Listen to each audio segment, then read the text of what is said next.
Shearman represents a number of auto companies throughout the world. What's incredible is that you can be dropped anywhere on the planet and you're going to see one of the firm's clients' products there. And since we've been involved in the industry since those companies first went public and really became these global players, it's virtually in the DNA of the firm.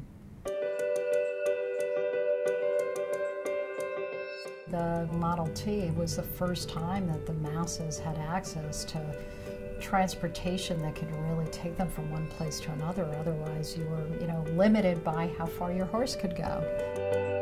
In the initial public offering of Ford, we represented the family. See, they went public in 54 or 55, and for a year or 2 years before that, there had been a group trying to work out a structure which would allow the foundation to sell, the Ford family to have continued effective control, and Ford to become a public company.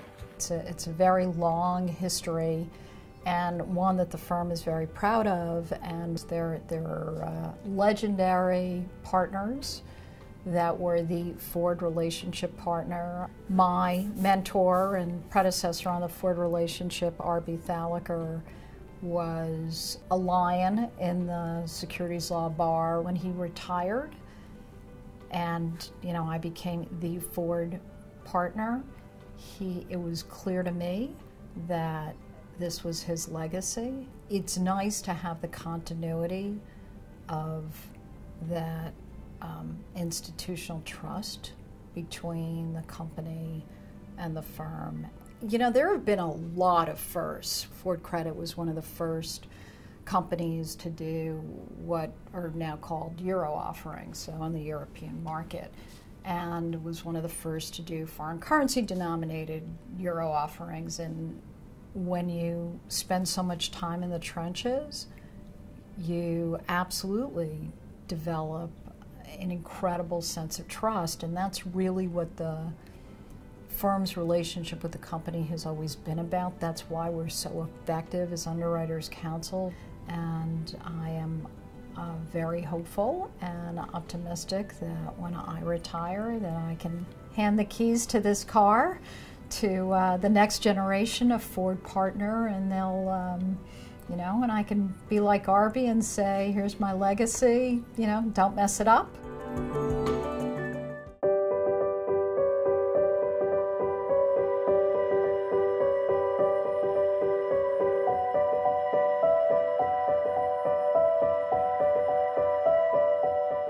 In 1979 was sort of the ending and therefore the deepest part of what was a financial crisis around the country. The automotive industry felt it, but Chrysler felt it worse. The board of Chrysler had basically turned to new management led by Lee Iacocca. He had been there, I would say, less than 3 months when he went before Congress and said, point blank, we're out of money. The losses would have been significant if we had just let Chrysler go into a Chapter 11. We were asked to represent Citi and advise Citi. Reorganization, we quickly learned, was going to require government support. And the government took the position that it was willing to do something. They knew that they were going to have to justify this to Congress if they were going to do some form of bailout or assistance to a private company.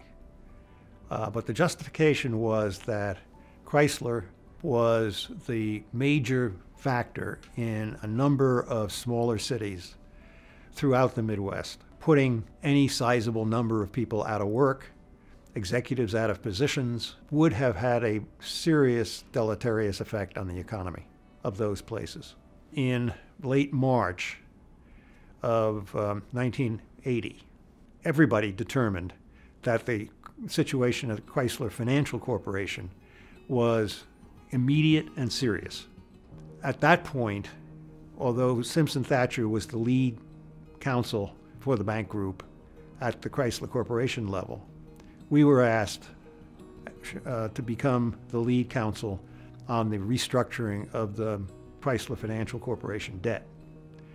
And R.B. Thalacker and Jonathan Jewett came in just about the 1st of April. One of the serious problems was not just restructuring the bank debt, but it was getting unanimous consent from the entire bank group. So besides Citi and Manufacturers Hanover, who were ready to sign on to it, you had another 102 banks that had to be convinced that this was the right thing to do. And they closed the deal on June 30th. And the corporation deal was still being negotiated because it needed the Chrysler financial transaction as a base for what would become what was available to reorganize at the parent company level. The target date to do the deal was December 31st, 1980. So that meant that the basic deal had to be in place in October so it could be sold to the banks in one-on-one meetings or 1-on-5 meetings during the months of November and December. It in fact was signed up on January 19th, 1981, the last day of the Carter administration. Chrysler is back in the business of selling cars and trucks. Finally, we're back in that business again. After we closed the deal, there was some little bit of work that we still had to do to solidify the whole transaction. But even that was not the end of our relationships with Chrysler.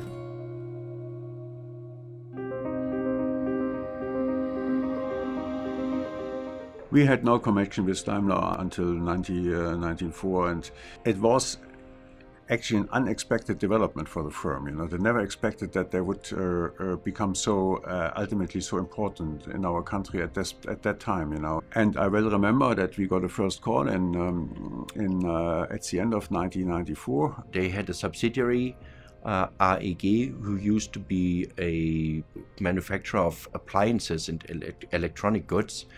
And they had to get rid of it because it was no longer in business.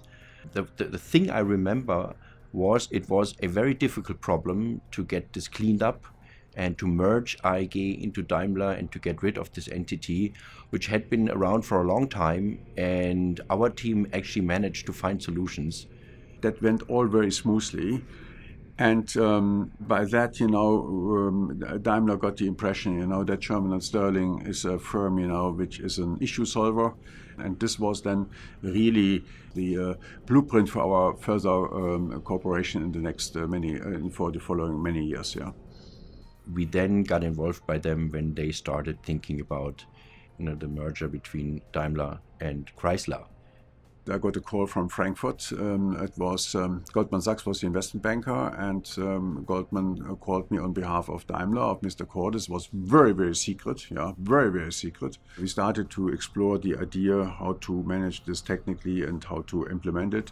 And I remember at that time, actually, Georg called me and he says, we have a big thing, I can't talk about it. I knew he was driving a Mercedes. At that time, I was driving a Jeep. And I said, are you sitting in your car? And he said, yes. And I said to him, yes, you know, I'm sitting in my car. And so I knew what this was all about. And I think Daimler manufactured at that time, let's say 1.3 million cars. And this was the principal idea, you know, to become a much bigger car manufacturer, you know. And at that time, there was a clear consensus that this would be a very good fit and would help them to pursue their strategic goals. It was the first big full cross-border merger of two major players in a very important and large industry. There were big discussions among lawyers, amongst colleagues, you know, on how to implement this, how to structure this, how to do the legal engineering. And Georg developed actually an idea here, a combination of a shareholders meeting, a public takeover offer, a double public takeover offer. By the year end, I think the whole thing was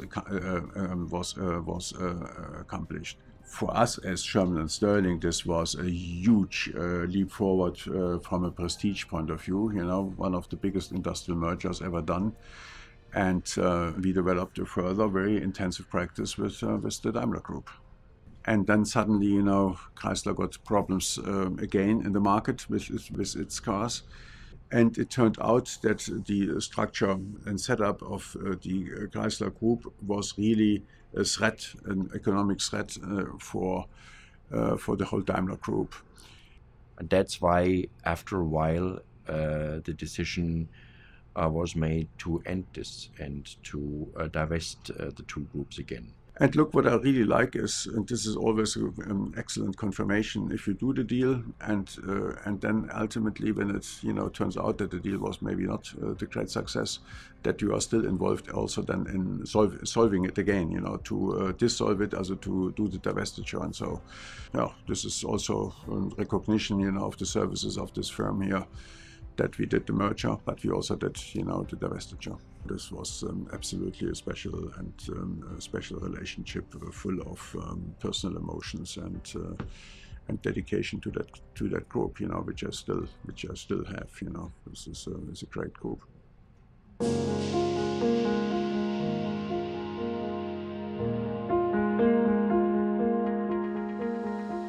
We started working with Toyota in 1999 with their New York Stock Exchange listing and the London Stock Exchange listing. We do their M&A work, we do litigation work, and we help them on various matters, especially in US law. What's amazing about Toyota, I think, is that every crisis they go through, the biggest one being the massive recall and government investigation, and the second one being the earthquake and the tsunamis in 2011, they are very resilient. They emerge out becoming a stronger company every time they go through a crisis. The issue was so-called sticky pedal issue. The pedals which were physically stuck onto the floor by a malplaced floor mats. So it was a physical thing. And then the second massive recall was the so-called unintended acceleration, where dozens of claims made that Toyota cars would accelerate unintentionally. The immediate reaction for Toyota was to be able to speak to the investor world and to react properly in terms of disclosure. It was the biggest crisis Toyota faced. And there were congressional hearings which followed. There were investor relationship meetings. And I told Mr. Toyota that this is not going to be easy because you're a global company. As a CEO, everything you say, whether in Japanese or English, will be corporate disclosure, will be used against you. It's a tremendous challenge. And Toyota was trying to figure out what was happening. It was moving very rapidly. And after about a week, Mr. Toyota looks at me and says, "Okay, are we done now?" And I said, "No, it's just the beginning. We've been dealing with this crisis for the first week. You've handled it marvelously. But I will tell you, typically in 3 weeks, you'll be sued. And you'll be named as a defendant, as an individual, as a CEO, as well as the company being sued." I got a call from General Counsel saying, "You predicted right. We were sued on the 14th day. So now you need to help us with the litigation." So we mobilized our team internally in New York and California, quickly assembled to deal with the class action lawsuit. So the world business is multi-dependent now, and the auto industry is no exception. If there's a tsunami or a major catastrophic event in one part of the world, that affects the entire auto industry. And that's because an average automobile is made up of tens of thousands of auto parts, which are manufactured by other companies. What happened when the tsunami hit the auto manufacturers in Japan in 2011 was a lot of the critical high-tech semiconductor equipment that gets built into the injection system, they halted production and distribution was halted, sometimes for weeks, sometimes for a month. I was sitting in Tokyo when the earthquake hit, and initially, of course, the safety of the personnel is most important. So we were focusing on the safety of our people, Toyota was focusing on the safety of their people. But the immediate reaction on a legal point of view also happened immediately because it is a pure act of God.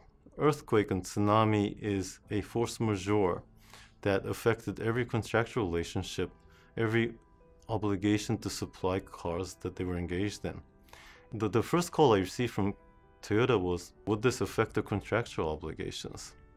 Toyota would have to issue a statement on how they're dealing with the earthquake and the tsunami and how they would foresee their business being affected, which is very difficult. They did a tremendous job responding to the earthquake and the tsunami. And they were a role model for many Japanese manufacturers on how to react to the press and to the investor world when something unthinkable like that happens. So I find it extremely rewarding when I realize that the advice we give Toyota globally has helped a former Japanese company become a true global company.